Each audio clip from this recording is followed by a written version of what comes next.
नमस्कार दोस्तों, हमारे चैनल पर आपका स्वागत है। दोस्तों, इस वीडियो में हम लोग बात करेंगे 35 ऐसे महत्वपूर्ण सामान्य ज्ञान प्रश्न के बारे में जो कि हमारे रेलवे के एग्जाम में खासकर आरपीएफ और आरपीएसएफ के एग्जाम में बार-बार पूछे जाते हैं। तो चलिए हम लोग वीडियो को प्रारंभ करते हैं। हमारा पहला क्वेश्चन है कि कौन सी रेखा पृथ्वी को 2 ध्रुवों में बाँटती है? तो उसका नाम है विषुवत रेखा। जी हाँ दोस्तों, विषुवत रेखा जो है वो पृथ्वी को 2 ध्रुवों में बाँटती है। पृथ्वी के कितने ध्रुव हैं? तो पृथ्वी के 2 ध्रुव है, दक्षिणी ध्रुव और उत्तरी ध्रुव। तो बीच से जो रेखा गुजरती है उसे ही विषुवत रेखा कहते हैं और विषुवत रेखा एक अक्षांश रेखा है, ठीक है? अक्षांश रेखा है विषुवत रेखा भी। हमारा अगला प्रश्न है कि किस राज्य के विधायकों को सबसे ज़्यादा वेतन मिलता है? तो जो झारखंड राज्य है उसके विधायक जो हैं वो सबसे ज़्यादा वेतन पाते हैं, क्योंकि देखिए वेतन जो है सभी राज्य सरकारों का अलग-अलग होता है। सभी राज्य सरकार जो है वो अपने विधायकों को अलग-अलग वेतन देती है। तो सबसे ज़्यादा वेतन किसमें मिलता है? तो वो झारखंड राज्य, जो भारत का सबसे गरीब राज्य है, तो वहाँ के विधायकों को सबसे ज़्यादा अमीर बनाया गया है, ठीक है?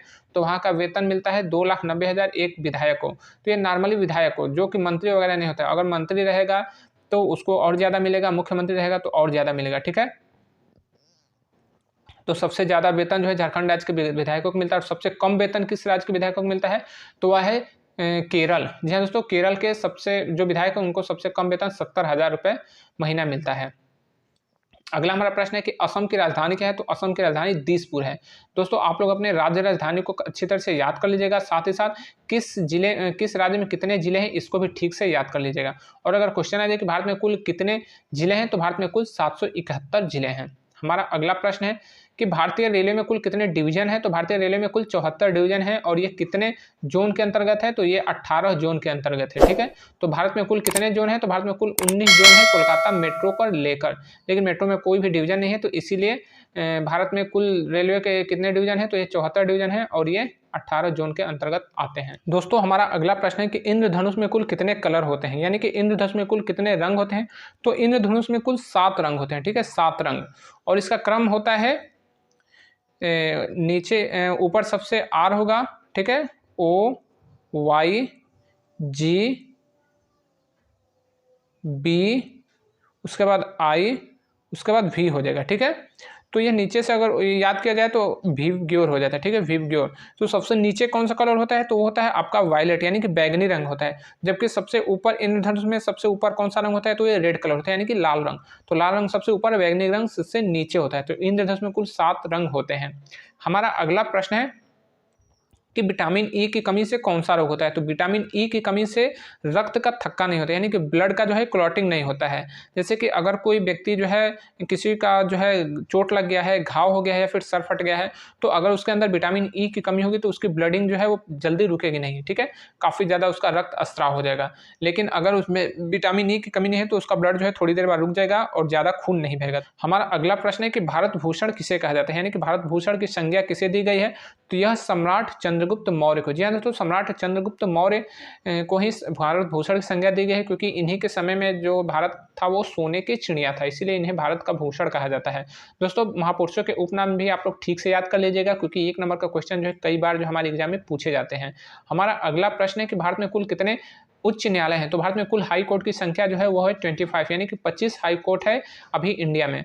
हमारा अगला प्रश्न है कि पीएनआर का फुल फॉर्म क्या होता है? तो दोस्तों, अक्सर आपने देखा हो कि आपने जब भी कोई रिजर्वेशन कराया होगा आईआरसीटीसी के थ्रू या फिर किसी अन्य थर्ड पार्टी के थ्रू भी, अगर आप लोग जो है रिजर्वेशन कराते हैं तो वहाँ पे आपको रिजर्वेशन में एक पीएनआर नंबर दिया रहता है, ठीक है?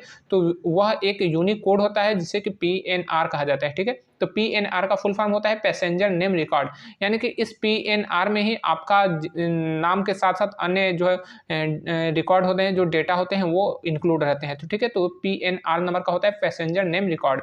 आप लोग जो है अपने फुल फॉर्म को भी अच्छी तरह से याद कर लीजिएगा, क्योंकि कई बार जो है एग्जाम में 1 नंबर का क्वेश्चन पूछे जाते हैं। हमारा अगला क्वेश्चन है कि नाटो का मुख्यालय क्या है? तो नाटो का फुल फॉर्म होता है North Atlantic Treaty Organization. North Atlantic Treaty Organization, इसका हेडक्वार्टर जो है बेल्जियम की राजधानी ब्रसेल्स में है, ठीक है? तो बेल्जियम की राजधानी जो है वो कौन सा है? तो वो ब्रसेल्स है। बेल्जियम की राजधानी ब्रसेल्स में जो है वो नाटो का हेडक्वार्टर है। और इस समय नाटो में कुल कितने देश हैं? तो नाटो में कुल अब 32 देश हो गए हैं, ठीक है? 32 देश। ये बिल्कुल अभी लेटेस्ट अपडेट मैं आपको बता रहा हूँ, क्योंकि 7 मार्च, जी हाँ दोस्तों, अभी जो 7 मार्च अभी इसी महीने में जो लास्ट कंट्री है वो है स्वीडन, जिसने नाटो की सदस्यता ग्रहण कर ली। 7 मार्च 2024 को स्वीडन ने भी जो है नाटो की सदस्यता ग्रहण कर ली और उसमें जो है अब तक 32 यानी कि 32 देश जो है वो हो गए हैं। और इसकी स्थापना कब हुई थी? तो इसकी स्थापना 4 अप्रैल 1949 को हुई थी। 4 अप्रैल 1949 को नाटो की स्थापना हुआ था। अगला हमारा क्वेश्चन है कि मतदाता दिवस कब मनाया जाता है? तो दोस्तों मतदाता दिवस मनाया जाता है आपका 25 जनवरी को। जी हाँ दोस्तों, 25 जनवरी को राष्ट्रीय मतदाता दिवस मनाया जाता है और इसी दिन जो है पर्यटन दिवस मनाया जाता है 25 जनवरी को। तो मतदाता दिवस क्यों मनाया जाता है? तो इसी दिन जो है 25 जनवरी को ही भारत निर्वाचन आयोग की स्थापना हुई थी, इसीलिए उस दिन मतदाता दिवस मनाया जाता है। तो दोस्तों हमारे देश में जो चुनाव हुए, लगभग चुनाव होते जा रहे हैं 75 साल हो गए, लेकिन चुनाव से हमें अच्छा नेता नहीं मिल पा रहे हैं, क्योंकि अच्छा जो है लोकतांत्रिक जो एक तरीका होना चाहिए चुनाव कराने का वो नहीं है, ना ही यह कोई सार्थक विधि है। ठीक है, तो ना लोकतांत्रिक तरीका है और ना ही कोई सार्थक पहल की गई है वोट देने के लिए। तो इसमें हमारे इस लोकतांत्रिक व्यवस्था में ना तो वोटर अपना वोट देने के लिए स्वतंत्र है और ना ही अपना जो है कैंडिडेट चुनने के लिए। तो जब हम अपना उम्मीदवार चुनने के लिए स्वतंत्र ही नहीं है तो हम अपना वोट उसे कैसे दे पाएंगे? तो ये हमारी लोकतंत्र की विफलता है और जो है संविधान का इसमें बिल्कुल बहुत बड़ा इसे कहा जाए कि विफलता कहा जाएगा इसको भी। ठीक है, तो ये संविधान असफल हुआ है हमारे देश में अच्छी तरह से कानून व्यवस्था देने में। तो दोस्तों हमें संविधान में परिवर्तन करना चाहिए। आप लोग जो है हमारे इस वीडियो को जरूर देखिएगा, ताकि आपको पता चलेगा कि भारत की समस्याएं क्या हैं और इसका अस्थायी समाधान क्या है, क्योंकि इसके बिना जो है भारत कभी भी विश्वगुरु या फिर सोनी चिड़िया नहीं बन पाएगी। तो आप लोग से हाथ जोड़ के प्रार्थना है कि आप लोग जो है हमारे इस वीडियो को जरूर देखिएगा और अपना 10 मिनट जरूर दीजिएगा, ताकि हमारे देश से सारी समस्याएं जो है वो खत्म हो जाए और हमारी आने वाली पीढ़ियां जो है वो स्वस्थ और सुखी रहे। हमारा अगला प्रश्न है कि सूर्य के प्रकाश में कौन सा विटामिन होता है? तो सूर्य के प्रकाश में विटामिन डी होता है। सूर्य के प्रकाश में कौन सा विटामिन होता है? तो वो विटामिन डी होता है। और विटामिन डी की कमी से कौन सा रोग हो जाता है?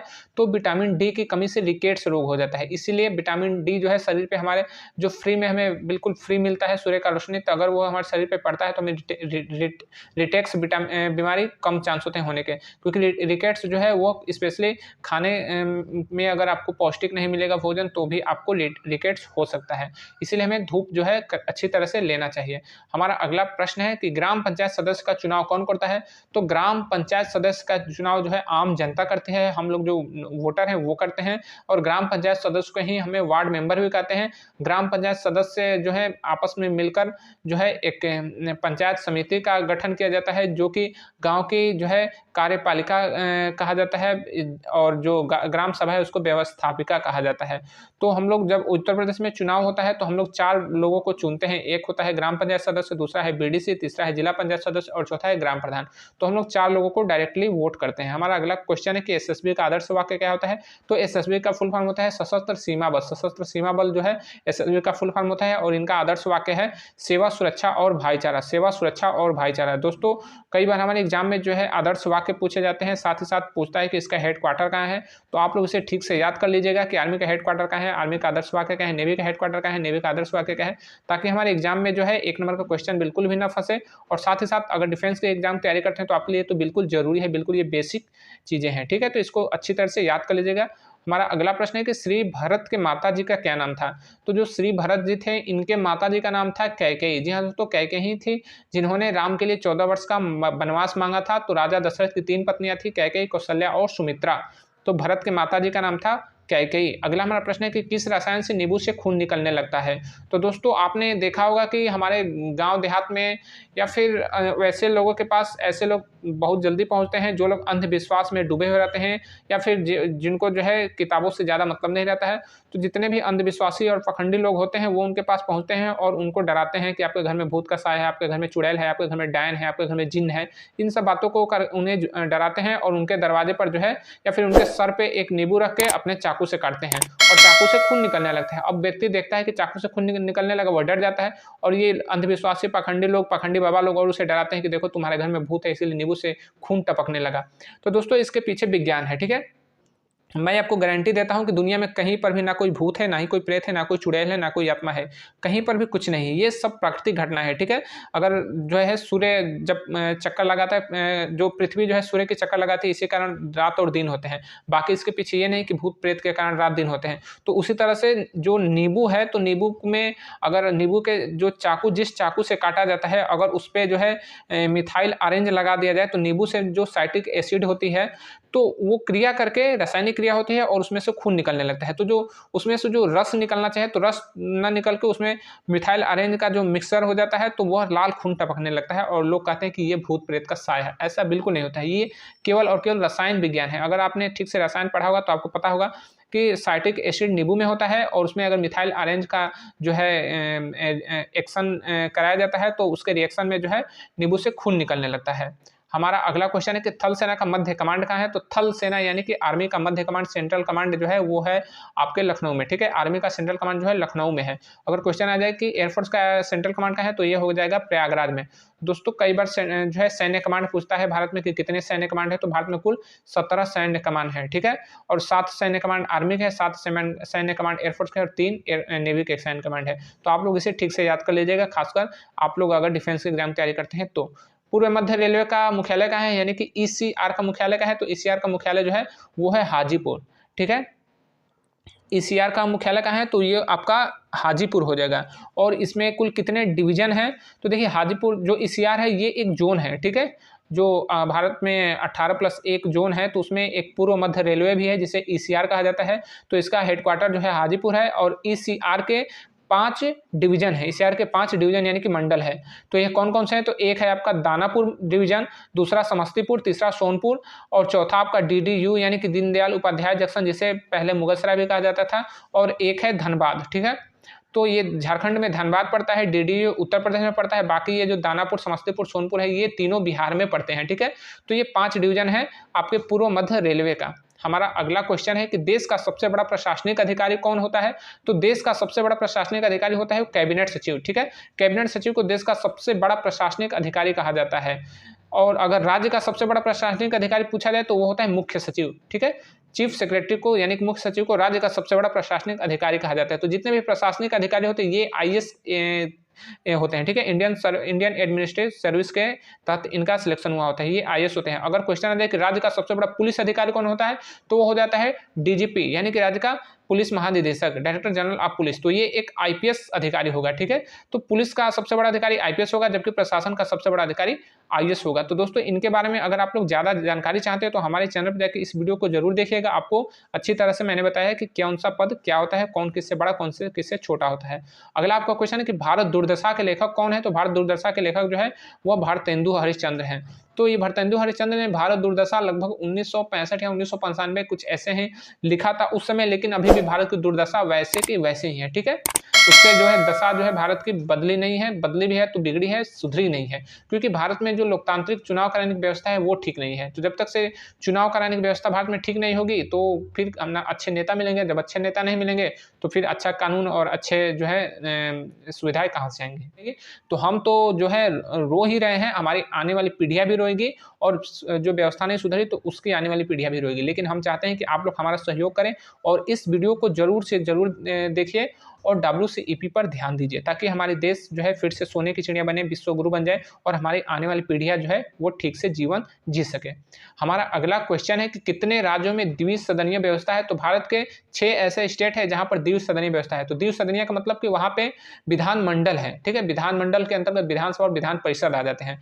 तो वह कौन कौन से राज्य है, तो आपका राज्य वो है उत्तर प्रदेश, बिहार, कर्नाटक, महाराष्ट्र, आंध्र प्रदेश और तेलंगाना, ठीक है। ये 6 स्टेट हैं, आंध्र प्रदेश, तेलंगाना, उत्तर प्रदेश, बिहार, कर्नाटक और महाराष्ट्र, जो इसमें की विधानसभा और विधान परिषद है। अगला हमारा क्वेश्चन है कि गांव का प्रथम नागरिक कौन होता है, तो गांव का प्रथम नागरिक जो है वो ग्राम प्रधान कहलाता है उत्तर प्रदेश और उत्तराखंड में। जबकि गांव का प्रथम नागरिक हरियाणा में या फिर हरियाणा के साइड में, राजस्थान में, मध्य प्रदेश में, महाराष्ट्र में वो कौन कहलाता है, तो वो सरपंच कहलाता है। गांव का प्रथम नागरिक सरपंच कहलाता है। जबकि झारखंड और बिहार में गांव का प्रथम नागरिक मुखिया कहलाता है, ठीक है। तो दोस्तों ये इस वीडियो को आप लोग देखेंगे तो आपको पता चलेगा कि प्रधान, मुखिया, सरपंच में क्या अंतर होता है।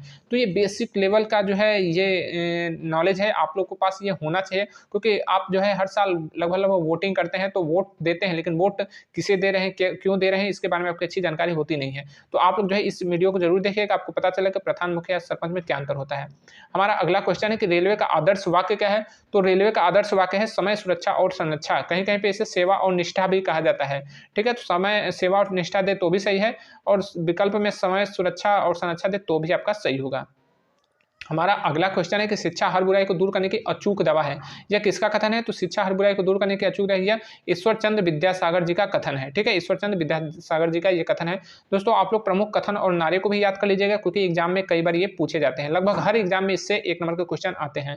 हमारा अगला क्वेश्चन है कि बेकिंग सोडा का रासायनिक नाम क्या है? तो बेकिंग सोडा का रासायनिक नाम है सोडियम बाइकार्बोनेट, जबकि इसका रासायनिक सूत्र है NaHCO3 तथा इसका व्यापारिक नाम क्या है? तो वो है बेकिंग सोडा। हमारा अगला क्वेश्चन है कि शरीर की सबसे छोटी हड्डी कौन सी है? तो शरीर की सबसे छोटी हड्डी स्टेपिज है, और शरीर की सबसे लंबी हड्डी कौन सी है? तो वो है फीमर, ठीक है, फीमर, जो कि जांघ की हड्डी है। हमारी अगला क्वेश्चन है कि रेलवे स्टाफ कॉलेज कहाँ है? तो रेलवे स्टाफ कॉलेज जो है वो बड़ौदा, जो कि गुजरात राज्य में है। तो बड़ौदा राज्य में, बड़ौदा जिले में रेलवे स्टाफ कॉलेज जो कि गुजरात में पड़ता है। दोस्तों हमारा अगला क्वेश्चन है कि स्टैच्यू ऑफ यूनिटी का है? तो स्टैच्यू ऑफ यूनिटी जो है वो है आपका गुजरात राज्य के नर्मदा जिला में, ठीक है। गुजरात राज्य का जो नर्मदा जिला है, तो नर्मदा नदी के बीच में एक केवड़िया नामक जगह है, वहीं पे एक टापू है, तो वहीं पे स्टैच्यू ऑफ यूनिटी यानी कि सरदार वल्लभ भाई पटेल की प्रतिमा बनाई गई है। तो स्टैच्यू ऑफ यूनिटी गुजरात राज्य के नर्मदा जिले में है। दोस्तों आप लोग जो है भारत के प्रमुख स्थान को भी याद कर लीजिएगा, क्योंकि कई बार क्वेश्चन पूछे जाते हैं जीएस में कि श्री राम मंदिर कहाँ है, हावड़ा ब्रिज कहाँ है, इंडिया गेट कहाँ है, स्वर्ण मंदिर कहाँ है, अक्षरधाम मंदिर कहाँ है। तो अभी श्री राम मंदिर नया बना है अयोध्या में, लेकिन जो है ये सब जो नीचे का क्वेश्चन है कि हवा महल कहाँ है, स्वर्ण मंदिर, ये बार बार पूछे जाते हैं, तो आप लोग इनको ठीक से याद कर लीजिएगा।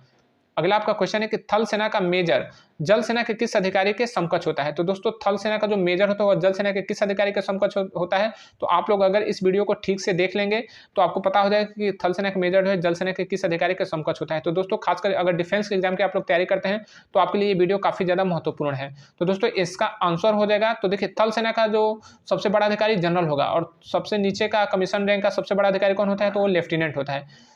तो लेफ्टिनेंट से एक पद ऊंचा होता है, 2 पद ऊंचा होता है, ठीक है, क्योंकि लेफ्टिनेंट से बड़ा कैप्टन होता है, कैप्टन से बड़ा मेजर होता है। तो ठीक उसी तरह से जल सेना में आप सबसे नीचे के अधिकारी के पास जाएंगे तो वह होगा सब लेफ्टिनेंट, ठीक है, उसके बाद लेफ्टिनेंट, उसके बाद कमांडर होता है।